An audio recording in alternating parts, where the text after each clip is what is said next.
administration changed, I think you've changed things. You've changed them in a way that are going to make everybody healthier in this country. And when we have a crisis, you're prepared to meet it because you speak truth and science to power. And that is the power. So all the folks listening, I guess you said there's hundreds or if not thousands of people listening. Yes. Thank you, thank you, thank you, thank you, thank you. There's an entire generation coming up that is learning from what you've done. I don't just mean learning about how to deal with a virus. Learning about it makes a difference to tell the truth, to follow the science, and just wherever it takes you, and just be honest about it. And that's what you've all done. So we owe you a debt of gratitude of all the lives you've saved. I carry in my pocket, as Doc knows, my schedule. On the back of my schedule, I have listed every single day with the exact number of people who have died from COVID the day before. I mean, for cumulative. We're at 535,217 dead as of last night. It's got to stop, but you're slowing it. It's stopping. Yes. And it really, really matters. You know, that's more people than have died in all of Americans, all of World War I, World War II, the Vietnam War, and 9/11 combined. Combined in a year. In a year. And you are the Army. You're the Navy. You're the Marines. You're the Coast Guard. I really mean it. This is a war. And you are the frontline troops. Sounds silly to say it that way. Sounds sort of grand, but think about it. And finally, we got the vaccines, we got the companies together, and then they didn't have the wherewithal to be able to produce all the vaccines. Mm-hmm. So there's a thing called the Defense Production Act. As president, I'm allowed to enforce it. So I had people saying, stop making that and start making these. Mm-hmm. We put together, did you ever think you'd see the day, because you've all been involved in medicine, see two major drug companies cooperate for the good of the country? One come up with a drug, and the other say, well, we'll manufacture for you. Mm-hmm. So what you're doing really, really, really matters, not only, and I'll end with this, not only in saving lives, but changing the mindset of the country. Changing the mindset of the country. And it's affecting everything. Not just affecting people's health, it's affecting their attitude. The attitude about what we can do as a country.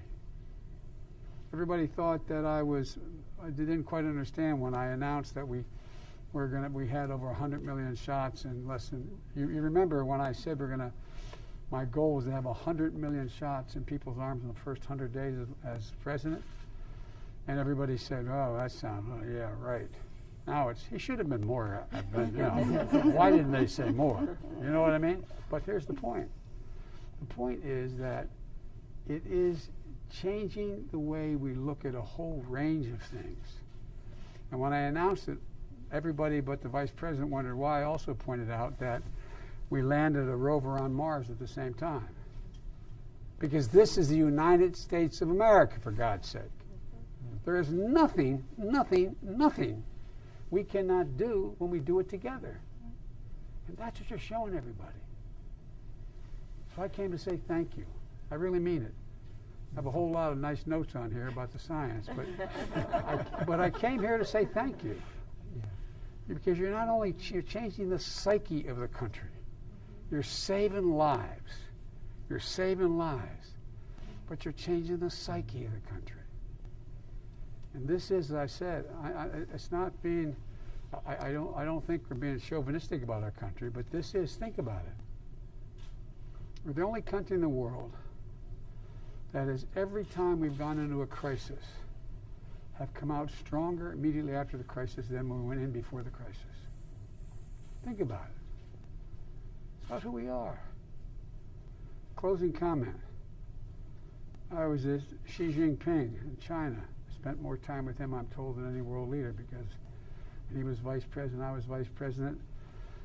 His president and mine wanted us to get to know one another because it was clear he was going to become the president. I traveled 17,000 miles with him in China, the United States, and in Asia generally. and met with him, I guess, they tell me 24, 25 hours alone, just me and an interpreter, and he and an interpreter.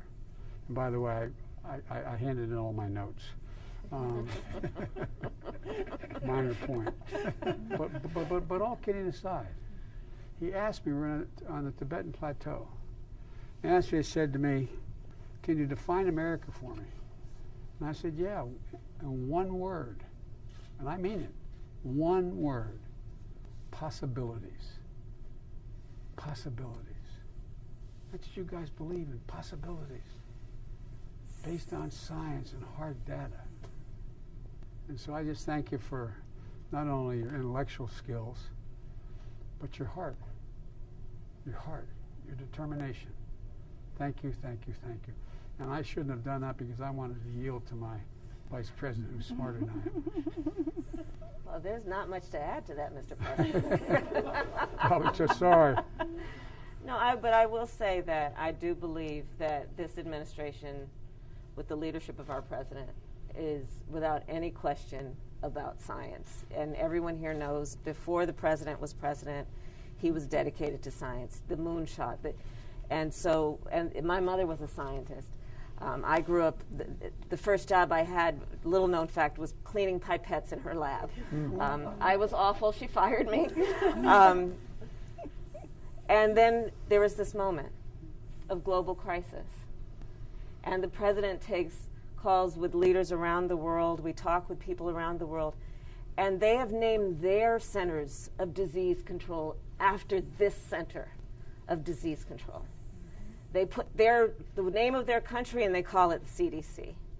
You all are a model for the world around what can be done based on a pursuit of that which will uplift and improve human condition and life.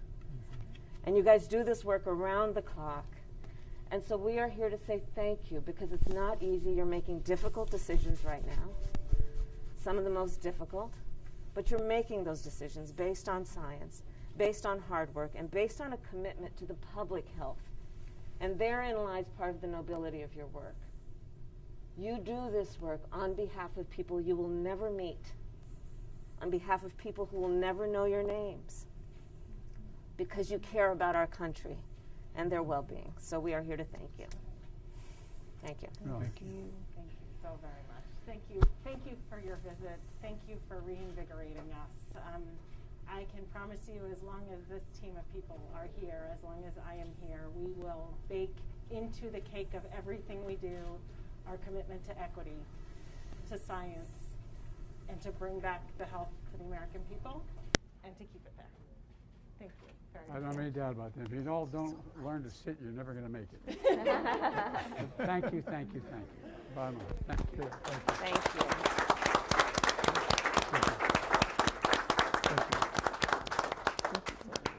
Okay, am I following you? I think so. All right. Thanks, everybody. Thank you again.